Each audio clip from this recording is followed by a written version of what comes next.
के राज्य सरकार के फैसले के खिलाफ आज सुप्रीम कोर्ट में सुनवाई हुई। कोर्ट ने मुस्लिम आरक्षण को लेकर सुनवाई 25 जुलाई तक के लिए टाल दी है। हालांकि सुनवाई के दौरान कोर्ट ने अमित शाह और बीजेपी नेताओं के मुस्लिम आरक्षण खत्म करने को लेकर दिए गए बयानों पर नाराजगी जताई। कोर्ट ने कहा कि जब मुस्लिम आरक्षण का मामला अदालत के सामने विचाराधीन है तो ऐसे में बीजेपी के नेता भरे मंच से चुनावी रैली में इस तरह का बयान क्यों दे रहे हैं।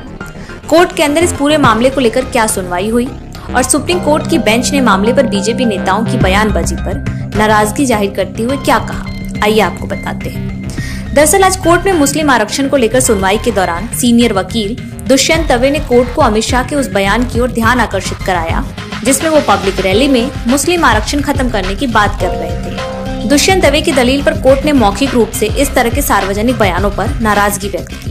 सीनियर वकील दुष्यंत दवे ने कहा कि गृह मंत्री अमित शाह ने मुसलमानों के आरक्षण को वापस लेने का बयान दिया था। जब सॉलिसिटर जनरल ने कोर्ट के सामने पहले ही कह दिया कि सरकार ये निर्णय बिना अदालत की मंजूरी के लागू नहीं करेगी, तो इस बीच पब्लिक रैली में गृह मंत्री ने आरक्षण पर जो बयान दिया है वो कोर्ट की अवमानना है। सॉलिसिटर जनरल कोर्ट में कर्नाटक सरकार का पक्ष रख रहे हैं और कर्नाटक में बीजेपी की ही सरकार है। वकील दवे की दलील पर न्यायमूर्ति नागरत्न ने टिप्पणी की, यदि दवे जो कह रहे हैं वो सच है तो हमें आश्चर्य है। जब मामला सर्वोच्च अदालत के समक्ष विचाराधीन है तो किसी के द्वारा इस तरह के बयान क्यों दिए जाने चाहिए। वकील दवे ने कोर्ट के सामने कहा कि वो चुनावी रैलियों में इस बात को बेहद ही गर्व से कह रहे हैं।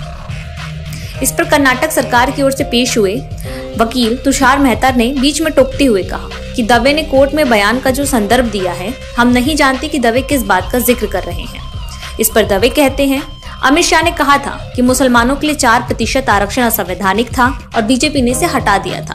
दवे के दावे पर तुषार मेहता दलील देते हैं कि एक वकील के रूप में मैं कह रहा हूँ कि कोई भी धर्म आधारित आरक्षण असंवैधानिक है। सॉलिसिटर जनरल तुषार मेहता पर नाराजगी जाहिर करते हुए न्यायमूर्ति जोसेफ ने कहा कि आप सॉलिसिटर जनरल हैं, आप इस मामले में उपस्थित हो रहे हैं, एक अदालत में बयान दे सकते हैं, लेकिन सार्वजनिक स्थान पर मंच से किसी का इस तरह का बयान देना पूरी तरह गलत है। आरक्षण के बारे में हमें आपत्ति हो सकती है, लेकिन हम इसे इस तरह राजनीतिक नहीं होने दे सकते।